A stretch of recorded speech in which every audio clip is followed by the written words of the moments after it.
We have the latest on the city of Chico's legal challenge to the Warren settlement restricting illegal homeless camp enforcement. The District of Columbia is challenging the federal takeover of its police force.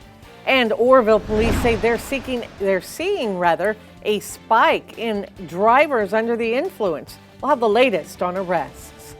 Covering Northern California. You're watching Action News Now. Coverage you can count on. Breaking news, President Donald Trump has landed in Alaska for a pivotal face-to-face meeting with Russian President Vladimir Putin, which could reshape both the war in Ukraine and relations between Moscow and Washington. President Trump aims to showcase his deal-making skills while Putin seeks to solidify Russia's gains and block Ukraine's NATO ambitions. The summit carries significant risks for Ukraine, especially since Ukrainian President Volodymyr Zelensky and European leaders are not invited. The leaders will have a 3-on-3 discussion with aides present, followed by a joint news conference. New at noon, school officials in Yuba City say a student brought a gun to campus at Yuba City High School during this first week of school. Superintendent Doreen Osumi said it was discovered yesterday during a search related to drug concerns. She says the student was isolated and arrested, the gun was confiscated, and no one was hurt. She also said she is proud of students who understand the importance of reporting suspicious behavior to a trusted adult. Orville police are reporting an increase in summer DUI arrests. The department calls driving under the influence dangerous and selfish, but says the message isn't getting through. Orville police officers made 11 DUI-related arrests in July, and as of mid-August, they're already at 8. That takes away from other calls. In July, the department responded to more than 3,000 calls for service, with 198 traffic stops, 64 felony arrests, and 88 misdemeanor arrests. Officers also responded to 68 crashes and conducted 152 welfare checks.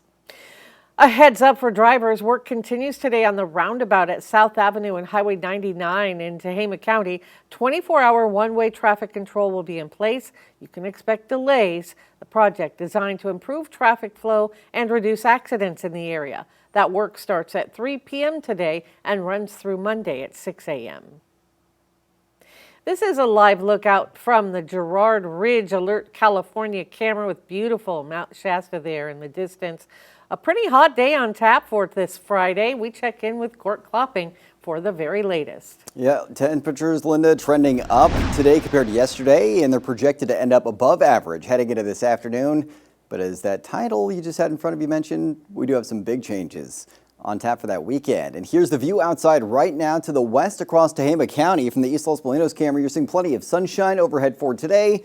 Just going to be blue skies for the majority of our region. Today might see a couple thin clouds sagging south into Northern California, but they're not going to do anything for us. So clear conditions across the board right now. On the hyper-local look at the satellite and radar, 86 degrees for Chico with sunny skies. Redding, 93 degrees right now. Wind out of the northwest to 7 miles an hour, 95 degrees for Red Bluff, and currently 84 degrees in Orville. So we're seeing a little bit of a difference here where we're seeing the south winds in the mid-valley and the north winds in the northern end of the valley, but it's mid-90s to low triple digits in the valley today. Winds mostly out of the northwest at 10 miles an hour. Gusts a little stronger than that in the afternoon, with humidity dipping to as low as 19%. So a little dry with the winds getting a little stronger and the humidity dropping a bit more. Fire danger in the moderate to high range for your Friday afternoon. Coming up in just a couple of minutes, I'll be tracking how strong those winds are going to get later on today and what kind of big changes are on the horizon as we head through your upcoming weekend. All right. Thank you, Court. The city of Chico has filed paperwork with the courts to get relief from the Warren v. Chico settlement agreement governing how the city enforces illegal camping laws. A motion was filed yesterday to address 2 unresolved issues from a settlement dispute July 14th. The city says it will file a separate motion later this month to address 4 more items on the settlement. The primary focus of the dispute resolution hearing last month was wildfire mitigation and prevention. The city of Chico says one of the items it requested, giving shorter notice before clearing homeless camps. Right now it has to give 7 days notice. We'll bring you more on the legal challenges on tonight's news. The man charged in a deadly shooting at the alternative homeless camp in Chico was sentenced to 2 years in prison. Gerald Thompson was never charged with murder for the July shooting and was convicted of being a felon in possession of a gun. The DA's office says the investigation revealed that the man who was shot and killed, Donald Stevens, was the aggressor, pointing a shotgun at Thompson and threatening him. Homeless camps have been an ongoing issue at Chico's Depot Park for years now. A former Chico State student who lived across from the park said the situation was so bad he was forced to move.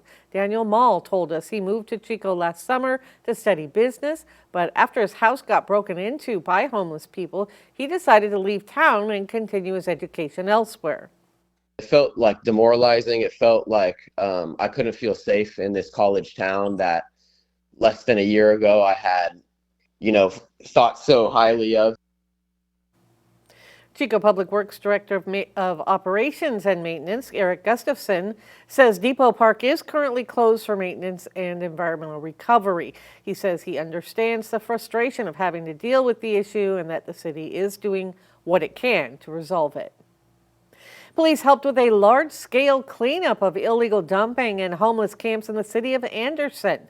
The work happened at the south end of Gateway Drive between Gateway and Corner Way. 5 homeless people who were there were ordered to leave. 7 camps were cleared. An estimated 15.5 tons of trash and abandoned property were removed. The Attorney General for the District of Columbia filed a lawsuit in federal court today challenging the Trump administration's takeover of the Metropolitan Police Department. The lawsuit challenges Trump's order to deploy the National Guard and federal agents in Washington, as well as Attorney General Pam Bondi's order claiming federal control of the D.C. police force. Look, the President of the United States and the Attorney General of the United States are trying to illegally engage in a hostile takeover of our Metropolitan Police Department. That violates the law, and it puts the people of the District of Columbia, the visitors and residents of the District of Columbia, at risk. Nobody is above the law, including the President and most certainly the Attorney General. Schwab said the administration is abusing its limited temporary authority under the Home Rule Act, infringing on the district's right to self-governance. Bondi announced Thursday DEA Administrator Terry Cole would be the emergency police commissioner for the duration of the president's takeover, superseding Police Chief Pamela Smith. New at noon, the Seneca Healthcare Foundation is thanking its first Buy a Beam donors for the new Lake Almanor Community Hospital in Chester. Judy and Neil Klein were treated to a tour of the build site this week and got to sign their names directly onto a beam. The foundation says a $500 donation is a way to leave a lasting legacy literally within the walls of the future hospital. We have a link where you can learn more on our website under News Links. This just in from our newsroom, water is being shut down to a large part of the Chico State campus because of a significant water line break causing flooding in the middle of campus. Look for more information on our website. And some guests join us next to share details on where you can enjoy hot rods and exciting roller derby action this weekend.